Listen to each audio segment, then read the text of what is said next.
I find myself like I'll haggle through the different retainer potential. I have 2 clients now that are on retainers where they're allowed to book up to 2 hours a month of calls with me for their junior team to ask questions, to learn if an ad gets rejected or all of the messy things that come into it. So like I'll start with doing everything, but my retainer still ends at, let me do something. Yeah, you know, right. Yeah, I'll still do something. Like I'll still be. I'll do it for you. Yeah. I'm a buddy. Deal. Yeah. No. Hi, my name is Judie Russell and I'm a video trainer and producer with the Vid Academy. Hi, my name is Sian Horn and I am a business and marketing mentor. I teach businesses what they need to know to stay in business. Also the founder of the Club Women's Network and Elite Pilates and bbell.com.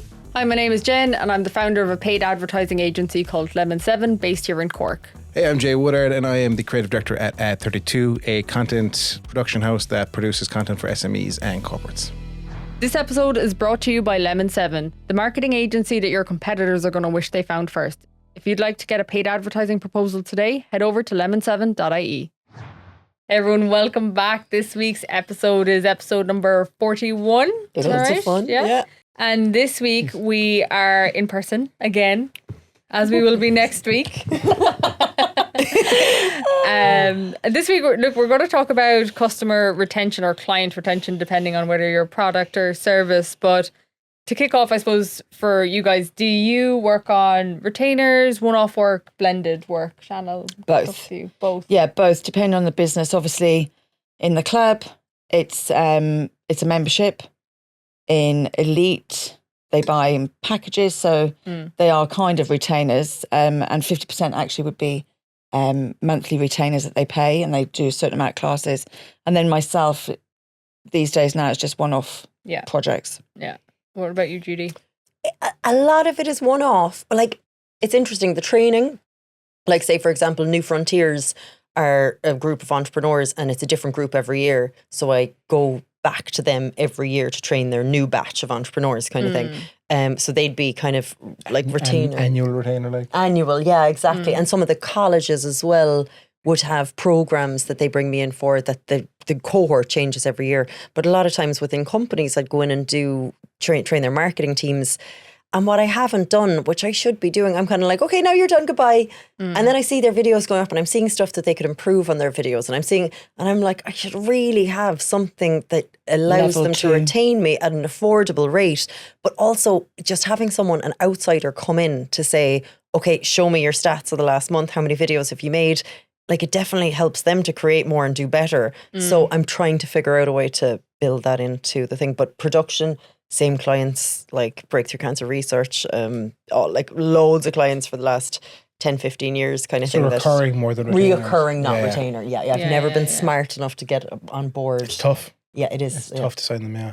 What about I you? would be a good amount of recurring, a good amount of one-offs, but the absolute backbone of business is retainers. Yeah. They're the guaranteed money. I know every week, every month is coming in that I can base my month off. Yeah. And then build, you know? Are you selling time for those retainers? No, not necessarily. So I sell deliverables. Right. So pure example, one client will have one podcast episode, 2 clips. They'll get 4 talking heads and something else. Okay. So it's on me then to either schedule the shoot for them when they're available, go with them to a site with them or whatever it is. And then like realistically you could hammer it out in 3 days and have it done, and that's the retainer done for the month. But I'm always, to my retainer clients, I'm always contactable. I'm always, if they need anything, I'm there. Like, just even, it was funny because the client recently did a flyer drop in my area, and I'm on the front of it as part of their team, which I thought was lovely. They didn't have to do that at all. Yeah. But my image is there as part of the team, so that's how they see me as part of the team, which is nice. But for the retainers, I'll Bite size. Huh? Bite size. No, Colbert. Cooking the cakes. Yeah, pushing the cakes. No, Colbert and Co. James was very good to include me on the flyer and stuff, and I was because I didn't know what was happening, so I got a flyer on my door. I was like, with you on it, brilliant. And the rest of the team. But Double-sided flyer? 100%. It just shows you that I'm getting a lot of single-sided flyers through my door at the moment. Really? Is it a sustainability thing? Or just the fact that they haven't used the wasted space. Right. Wasted bleeding space, like. Yeah. No, that would be huge for him, I think. Real estate, it's like, I think you're selling, it's a great move. Like, people still underestimate the power of a flyer drop. And I was against it. I was like, digital, not digital this, digital. But like, a flyer drop is big, like. Yeah.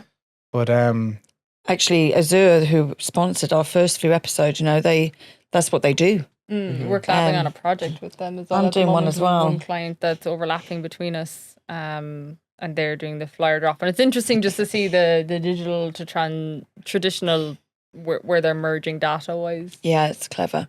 But yeah, retainers are the backbone. Yeah, for me. yeah. I'd be the same. All of my work is retainer based, and I describe it to clients when I'm pitching it as like a 30-day rolling subscription, like any other. So you're not tied into a certain amount of contract with me, but I do recommend staying your first 90 days so that you get the kind of bones out of things, especially if you've got B2B and you're a little bit longer on that time. But in general, like I'll do one-off work, but I'll try to bring people. My one-off work is often sponsored posts on Instagram, or else it's like, I couldn't land the retainer, I may as well squeeze the juice out of the lemon and get like the final piece out of it. But my retainers are always pitched like a subscription that's rolling on a monthly basis. Recently I changed around those so that you can, the constant contact is actually a higher tier retainer than a lower tier one. But I always get that feedback as well, where people are like, well, Jen's part of the team almost when you're on a retainer. It's nice. It's different. Yeah, even with that constant contact, it's not like they won't be badgering me. They don't badger me. But if they text me at 8 o'clock at night, I'll text them back. Where if another client who isn't a retainer will text me, they can that wait till the morning. Yeah. Do you know? And does because I actually heard you mention the 30-day rolling contract a few times, but it didn't sink in of what it meant. So the subscription, I love that. So you subscribe to Jen kind of thing. Can you as easily unsubscribe from them? Yeah. So it works both ways. Exactly. That's why the contract is 30-day rolling is for both of us. So there's no point in it's partnership. There's nothing worse, I find. Like, one of the big things is that I get a lot of clients that come from other agencies where I'm fixing work. And then when they come from other agencies, a lot of the time they'll have contacted me 3 to 6 months before their agency contract ends. And I could see that sourness that comes from being, well, you owe me 6 more months. And it's like, we're already going to switch to another agency, because we still have to get all these deliverables over the line. We still have to generate revenue, but they're still paying another marketing agency. And more than 5 times for sure, that has happened where they are paying me and another agency at the same time. And sometimes that agency has locked their like ad accounts into their own ecosystem and everything else. So like, I just was always like, I'm just going to stay away. If I don't want to work with someone anymore, I want to be able to break up. If you're good as well, you don't need to worry about that. 30 days notice is absolutely fine. No. I always say when I meet if I meet the client about a retainer, I'm not working for you, I'm working with you. And that's what you have to understand. We're working together on this. I'm not one of your staff. It's not that kind of idea. I'm here to work with you. And if we fall out, it doesn't work. We walk away. Yeah. I'm minimum, when you start a new retainer with me, it's minimum 3 months. Yeah. You have to sign up for minimum 3 months. That's what I say is all. I'm like, I mean, if someone came to me 45 days in and was like, I don't want to do this, I'm not going to lock anyone into 90 days, but I do typically say, give marketing the breathing room of 90 days, especially if you're B2B. B2C, I always say, look, within 21 days, really, you're going to know what's going on. And if it's dragging on longer than that, we have to kind of put together a framework or a better process to move forward. But B2B 90 days is kind of a healthier, like I have some clients in the B2B space where I have to like update their metrics as far back as 18 months ago because a lead is still in their ecosystem being warmed up, and it's like a $500,000 project, and it's like, no, they only need to close one lead over the next 18 months. Like that's what all of this is for, as opposed to like some clients that are e-commerce and are like, if 6 people don't order today, I might go out of business. It's like, you know. So it's completely different. But what I find it interesting about the retainer models is actually where people's initial start point with a business starts from. You know, like e-commerce is traditionally not lifetime value based or customer retention based, but you can do a lot there. Like shampoo and conditioner, you could have subscribe, come back and get your subscription over and over again. You know, bringing people back and loyalty programs and all the rest of it, that is retention in of itself as well. But when you're service-based, you tend to decide whether you're going to fall into one of 2 categories, whether you're going to be a transactional business or whether you're going to be a subscription-style business. But people are always afraid of the churn, and then people are always afraid of how am I going to eat next month when you're on the transactional? So there's There's a balance of the two. Yeah. But do you blend across those Yeah, business models a lot? 100%. Yeah. Because like if you think about Elite as a business, that's exactly what it is actually. Yeah. So I love membership because I know what's coming in every month. Yeah. And I can see that all our costs are covered, blah, blah, blah, blah. And then the trickle through of the people coming through. I think if you can get both, it's like yearly and monthly, isn't it? Like so the club, a lot of people, we used to do yearly and monthly. It was more expensive to join monthly than it was to join yearly. Makes complete sense. But we've actually gone to a yearly model now. Yeah. The yearly model is interesting. The only thing we found with a yearly model, and it's definitely better in all scenarios with the exception of when you're fundraising, because VCs will call you out on the fact that you don't know your churn rate. You don't know how many of them will, especially if you're in your first year of business, drop off. You don't know how many are going to drop off yet. You don't know if it's a shit show or not yet. Yeah. Which can be a big hit every year. But when you're solid in business like Elite Pilates for a long time, then a yearly is different than when you trust the customer base coming in. Your messaging has to be right though as well. When you're pitching the retainer, it has to be right. Because I've lost business over this where I've pitched them. They said, can you give us a quote for a one-off project and a retainer project? And I've quoted them and they're like, oh, the retainer is cheaper than the one-off. Why is that so more expensive? When we're only working with you once, how was more expensive? I was like, well, the retainer's per month and it's reoccurring. So I know we're working together and I can rely on you and it's not just, and they're like, oh, okay, we'll get back to you. And it's just your messaging has to be. You have to be slick. Yeah. Because if you're not, people will get confused and be like, okay, forget about it. Yeah. And it is that thing about, isn't it? I'm actually going for a contract with the company and at the moment, and I'm like, look, this is my price. However, let's have a chat because they're coming to me to do something for them over 12 months. So I'm not going to charge them that, but it is a prerequisite that is on a retainer. They pay at the beginning, and then if it doesn't work out, then I don't have to worry about it the following months. Yeah. But yeah, it's letting people know that you have that flexibility. And it's tough as well because you don't want to undersell yourself. No. Like, I think I love when it happens where you say, this is my price. But I'd hate, I think it undermines me by going, but there's a little wiggle room there.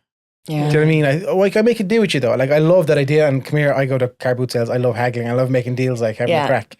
But does it undercut you when you say that? Does it undercut your value and your price if you're saying like, oh, I can make a deal?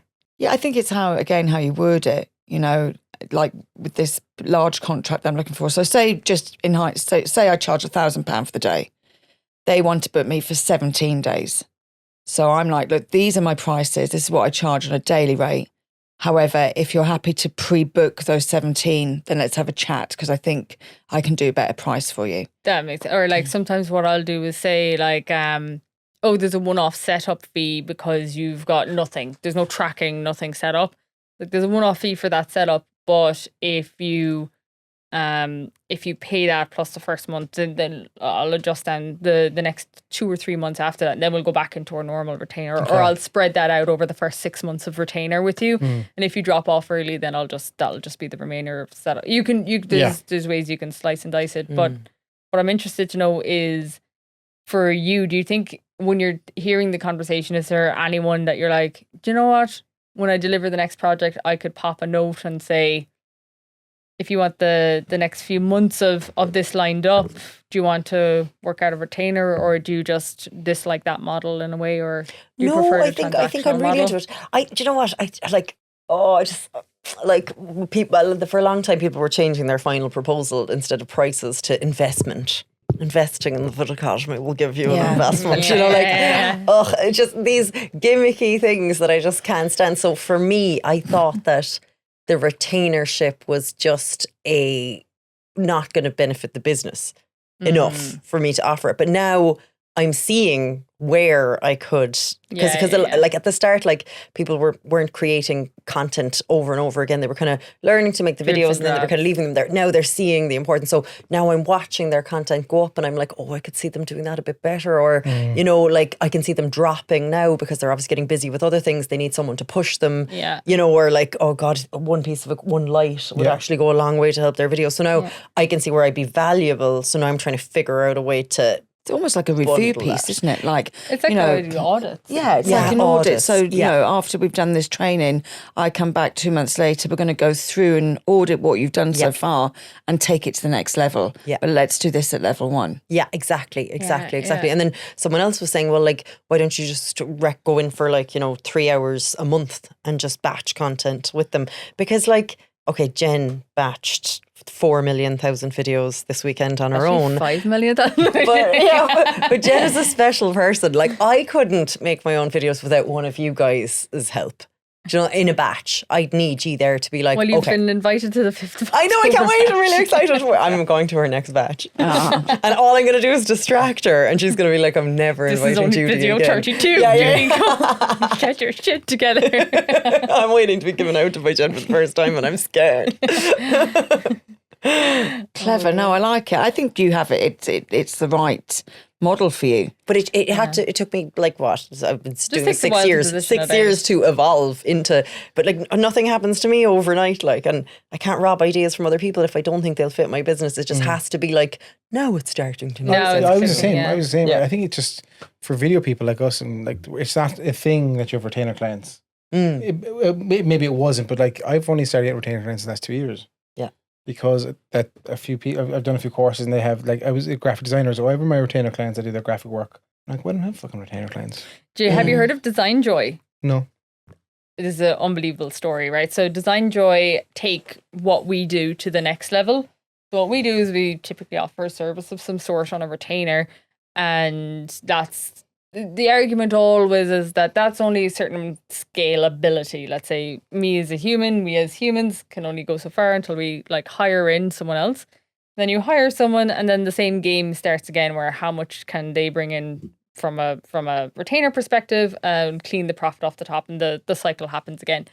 But Design Joy, what they did was they completely productized the service. So it's called productizing your service, which is a term that kind of comes from the tech ecosystem of bringing tech, AI, automations, the whole suite of things into your processes and systems, and really trying to bring that time down as much as possible so that you can stretch each individual even further without them feeling like they're doing more work.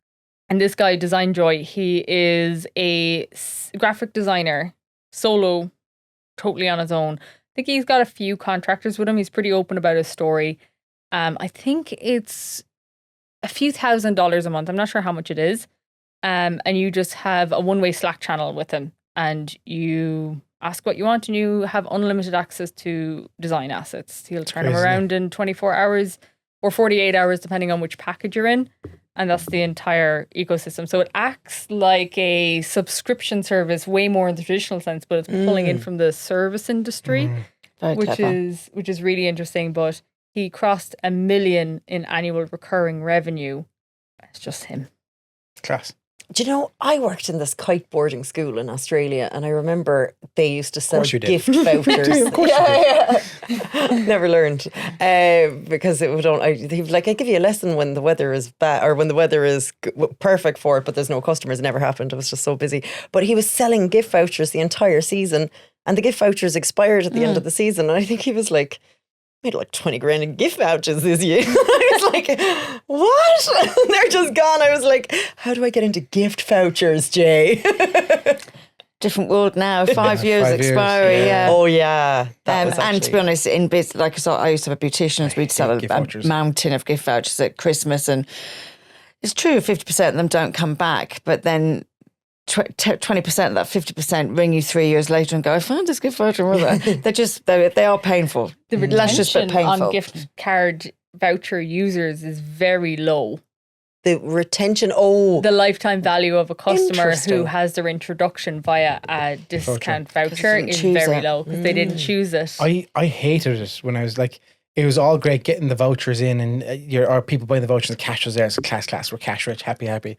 And then the vouchers being claimed back, you're like, I'm not making any money. oh no. Even though you got the money already. Every Yeah. It's just beautician that and vibe. spa Yeah. cries for the whole of January and February. Every what? March, Beautician? April. Oh yeah, Yeah. because Because everyone's Don't make paying any money. because no one has money, so they're paying with the vouchers. Oh and gosh. Yeah. when you're counting your till and you're seeing like 60 vouchers, That one you're for like, all is coming through for everyone. oh my god, they are just the worst ever. They just annoy me. Yeah, yeah. $360 a month, is it? They take off your card. Do they? Is that what it is? Yeah. €3.60. Oh, I've got one on my phone someone gave me, and I think there's like €13 left of it or something. It was a €50 voucher. And they're painful to use as well. Like Some shops take them some and some shops. don't. I think Painful. it's the incentive is really at Christmas where the employee doesn't get taxed on it. Oh, Yeah. yeah. Yeah. That's $1,000 I you just go do up the to now. It used to be Preloaded 500. MasterCards.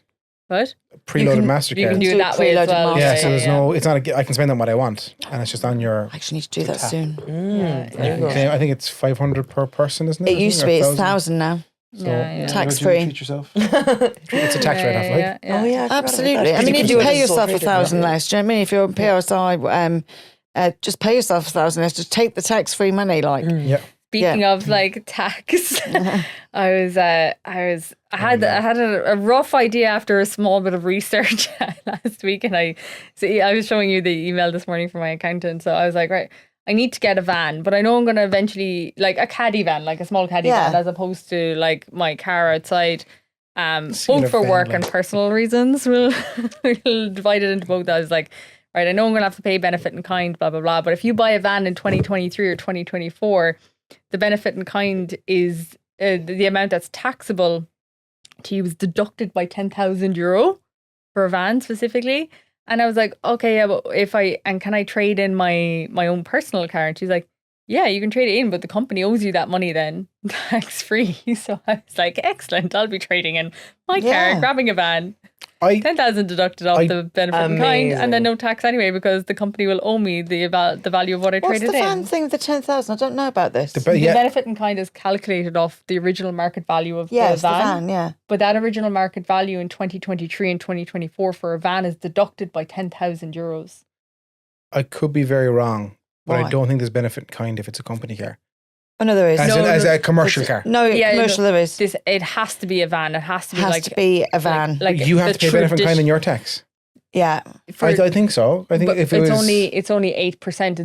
It's a way reduced Small. rate. It's but you really do have small. to pay it.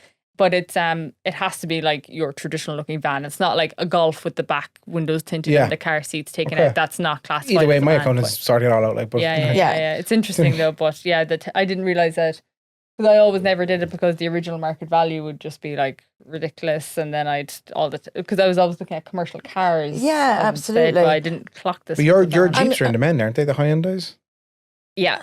So I have the a Hyundai Tuscans, what are they Kona. called? Yeah. So- Yeah. Explain to me Small why one. there's a 10,000 drop. It's a government incentive in 2023 and 2024 for some reason Okay. on the revenue website. I'll buy a van just because I'm getting 10 grand off. Yeah. I just love anything I can get for free. A van. I'm getting a van, guys. Well, you're just going to be taxed at. And so, like, if the original market value of the van was €30,000, Yes. the benefit in kind that the Comes tax at is the 20. calculated is come at 20, and then Cool. with a van it's only 8%. But I'm also getting away with more because I'm putting Yes. my personal car against it. Cool. Yeah. No, Anyway, cool. that was a side And your rant. That has mileage and your nothing to do with diesel, retention. or your mileage or your diesel, I should say. Yeah. It's all worth it in the end. But then my insurance, petrol, Everything, yeah. will go through the business instead, which is business. Like the sound of that. write off. Yeah. It's a write off. It's a write-off, people. Write off people. There should just be a podcast called The Write Off. Yeah. Learn what you can write off. Oh my God, I'd love that. I wouldn't do it constantly that at all. on my pod. I'd be listening to it constantly. Very important, though. All these things are very important. They are. Yeah. They save you so much money. Like Yeah. we had a thing an invoice come in and they had double charged VAT. Now it wasn't their fault. It was a mistake, whatever it is. But like the only person who wins there is the VAT man. Yeah. Because I'm paying the double VAT, or like if I didn't spot it, Yeah. like no one's doing wrong because the VAT's being paid. The people who invoice me aren't winning because they're gonna have to pay the double VAT. Yes. So it's just you need to have all that stuff in line, like you know. Yeah. No, it's got to keep on top of it. Do you know what I I hate mean? the VAT, It's the like, one thing for me. I'm like, I do it every 2 months. It's just got to get it out of my account. I don't We want it. It's not found- mine. Get it out. We found a huge a loophole somewhat, but it's not even a loophole. It's just for the longest time I've been 23.5%, Yeah. but I'm actually 13.5% Service. on some deliverables. Yes. Some. Cinematography. If I'm just shooting an ad and I'm not editing like that or doing this thing, it's 13.5%. Yeah. But if I take a photograph and deliver it, it's 23%. It's so messy. Or if That's it's mad. wedding photography, it's 23%. But if I'm taking a photography, if I'm just doing a video of a talking head video and I edit it and pass, it's 13.5%.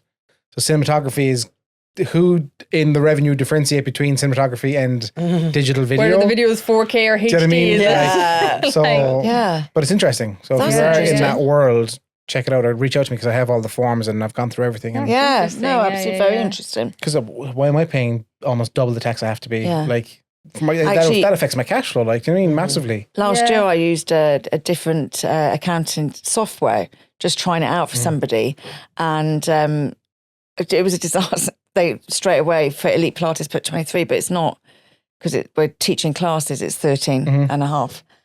But oh my God, we overpaid everything. We had to claim it. Well, you don't claim it back. You just obviously it's in the bucket. There's no point in asking for them for any money if back. there's so much in the bucket, they could be like, "What the fuck's going on here? Let's audit these people." But yeah, no, absolutely. And then you're up in an audit, and you're like, "What the hell's Explanation. happening?" Like, so, Yeah.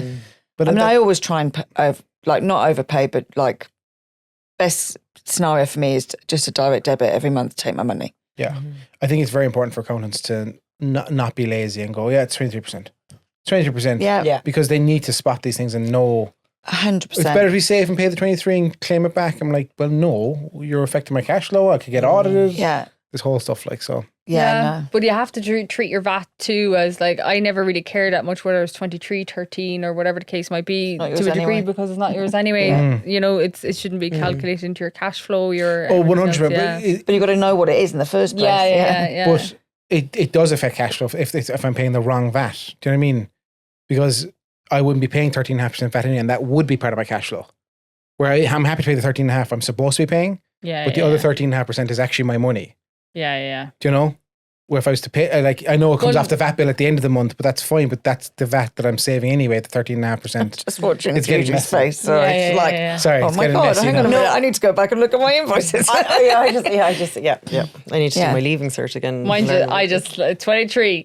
There you Yeah. go. Yeah. It's The only easy. thing I haven't is if I've done like a webinar or something Yeah. training based.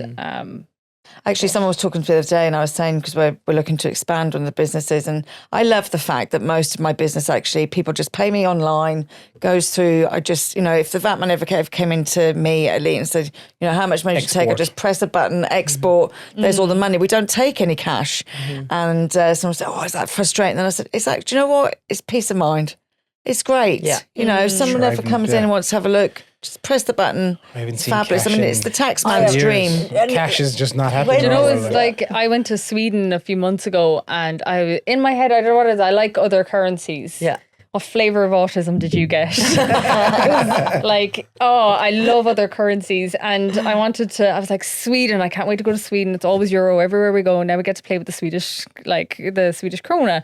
And I was delighted with myself. I was like, right, Swedish crown, blah, blah, blah. And then on the last day, I was like, I have not played with the money yet. I was like, I've been tippity-tappity everywhere we go.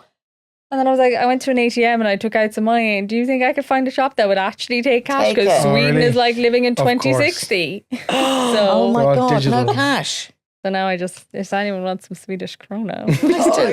I do still like paying London cash is and almost going talking to cashless as people. well. My buddy's a cafe. They do not accept cash. It's tap only. Okay. Yeah. Yeah. Now, if I could go back, I ran pubs for years. Oh, how I would have loved that. Do you know what I mean? Cash Theft. though, Because, Shan. Cash. Oh, you mean theft, is it? yeah, Off of the theft. bars. Like when I used to take on new people in my pub, the first thing I'd get them to do is have a night in my pub and watch me all night. And I used to show them how to steal. And at the end of the night, I'd get them to cash up and I'd go, well, how have I got 30 quid on, how have I managed to take 30 quid out of the take? And they'd be like, oh, I'm not quite sure. And I'd be like, I just need you to know that I know how to do it. So don't do it Okay. because I will catch you doing it. Yeah. I had one bloke, he was limping. He had so many coins in his shoe. It was crazy. And the other thing is, with theft in those sort of scenarios, especially in pubs, people wouldn't think they were thieving. They would be giving things for free. Yeah. Oh, yeah. Do you know what I mean? Yeah. They don't see that as theft. Yeah, They see that as looking after a mate. yeah. And you'd be like, that is theft. It's stock. Yeah. I had one guy that had a group of lads in one night. He was giving them free drinks all night. And then when he would leave, they'd give him 100 quid. it's rife. So I love the tappity tap in bars and restaurants. Yeah, it's interesting. Well, tappity tap wouldn't stop someone giving a free drink though. As No, well, absolutely. That scenario. that's I mean, an there's interesting so many one. scenarios. I had to fire someone as well, yeah, for stealing cash Yeah. from the till as well. Yeah, I remember awkward. like when I used to Sad. work in the shop, they used to train us on how to deal with people who'd come to the counter and be like, "Oh, here's €50. Can I have two 20s and a 10?" And then they take it and be like, "Oh, you gave me two 10s. Here's one back. Actually, I'll take two." They start doing this Exactly, and next thing you're bamboozled and you've given them every cent in the till. And you've been like, Actually, "Oh, fair when I play." was in France the other week, my mum paid for some sardines, and she gave the guy 50, and he came back and gave her €3 back. And my sister was like, "Excuse me, I gave you 50." He was like, "Sorry," didn't speak English. Like, sorry. And my sister went, "She gave you," and grabbed another 50. She gave you 50. And the French guy next to us said, "Yeah, look, just watch. They will try, but Wow. it's just been sharp." Yeah. Mind you, €7 for the amount of sardines we bought was amazing.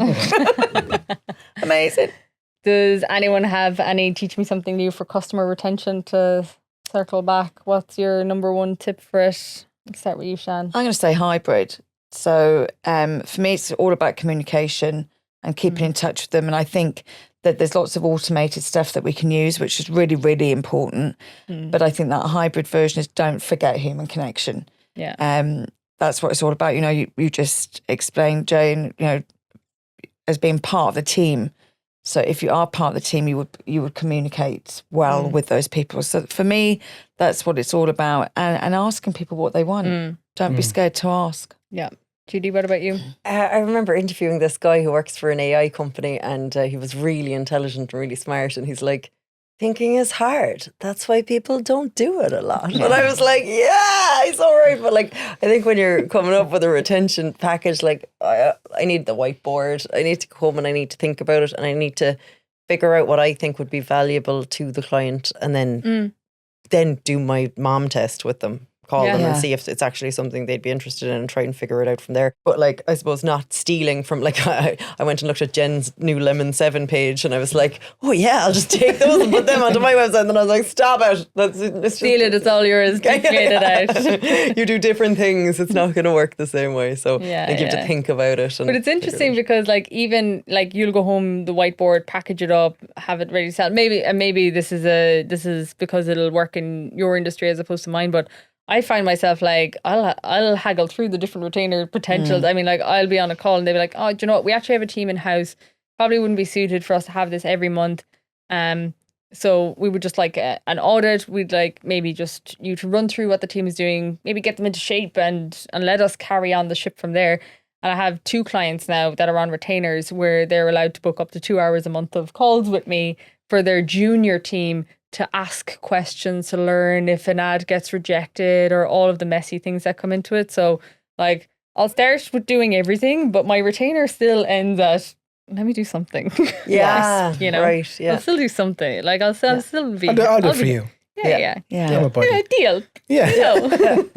I would, when you do have something, Judy, go back to like the clients you worked over the last 3 years and ping them saying, "Hey, I'm delighted to let you know that I'm now offering retainers. Let me know if you want to work together again." You'd be surprised, like, on batches or Yeah. something. Yeah. Yeah. As well, if you have a client that you're close enough to and friendly enough that you can say, "Look, I'm considering putting a retainer together. Can you let me know? Like, we don't have to work together on this, but just what would a retainer look like to you? What would work for you?"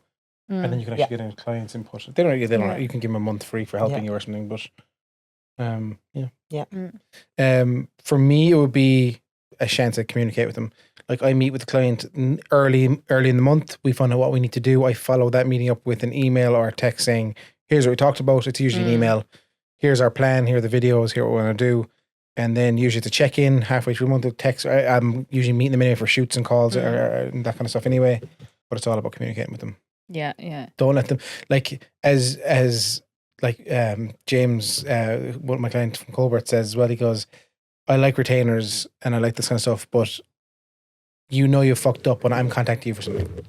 In a good way. Do you know what I mean? When the client is contacting you for something that you haven't done or forgotten about, that's when you fucked up, and that's not good. And that's why you have to chase. When the client is chasing you for a retainer thing, that's not good. Like, I keep I use maybe this can be my tip. I use a browser called Arc. I think I was showing you this before. It's built on Chrome, so if you're moving from Chrome or looking for something, you can just import it over. It's fine. And what it has is a little drop-down menu at the top of your screen called Spaces, and like it has each space you can name it whatever you want, and it's like its own little browser in of itself. But I can click on that button at the top of my screen and go, right, I want client A. And I'll click on client A and all their tabs open and all of their ecosystem open. Then I'm like, okay, I'm done with client A. But you have to log into every separate one every Nope. time. It's all open. So Nope. you click client A, their Slack, their website, their all the ad managers, all opens for them. Everything. Interesting. Yeah. And then I might switch to client D and the same thing will occur. It'll just go and it'll switch into their ecosystem. It's like going into their world and to each. Yeah. And actually it saves, I know this is stupid, but switching costs between clients. Yeah. You know, you do actually have to kind of like go from one to Mentally. the other. And like, I remember when I was working on just a browser with the tabs across the top, I know you can group them and everything, but you'd be like, okay, now it's time for client blah. Let's like move everything around. And this kind And as of well, if saves you're all working of on that. their work and you see an email for the other one, you're like, oh shit, I better get back. And you just kind of get distracted. Exactly. Yeah. The only thing is that when you download the browser, it's set to default, but the default setting is to remove all tabs after 12 hours. Ooh. But if you go into the settings, you can change default, don't touch all the tabs for 30 days. Yeah. And when you do that, you'll have gone in and out of every client in Yeah. 30 days, you know. You just have to move through the spaces at least once every 30 days. But if you're on a retainer, There you you'd go. want to be checking it more than once every 30 Yeah, days. That'd be worrying, wouldn't it? So it works. That would be definitely 30 days notice. Yeah. Oh, Did you give a tip? I did. You did at the start. Do you want another one? Communicate. No. Brilliant. We'll wrap up this week's episode. Like, share, subscribe, hit nice buttons that mean good things for all of us. Deuces.